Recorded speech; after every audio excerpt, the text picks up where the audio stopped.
যাকে বলে একেবারে সুপারহিট। ডালিয়ার এই রেসিপিটা একবার না ট্রাই করলে বড্ড মিস করবে। এর জন্য 2 রকমের ডাল আর ডালিয়া একসাথে ভালোভাবে ধুয়ে 2 ঘন্টার জন্য জলে ভিজিয়ে রেখেছিলাম। তারপরে আদা কাঁচা লঙ্কা দিয়ে বেটে নিয়েছি।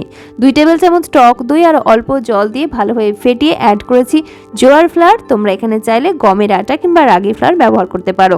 তারপরে পরিমাণ মতো নুন, হলুদের গুঁড়ো, কিছুটা কারি পাতার টুকরো, পেঁয়াজ কুচি, ধনেপাতা কুচি, নিজেদের পছন্দ অনুযায়ী সবজি ভালো করে মিশিয়ে নিতে হবে। এদিকে একটা তড়কা আমি রেডি করে নিয়েছি। তোমরা চাইলে পেঁয়াজ রসুন বাদও দিতে পারো। তারপরে ভালো করে মিশিয়ে নিলেই কিন্তু ব্যাটার একেবারে রেডি।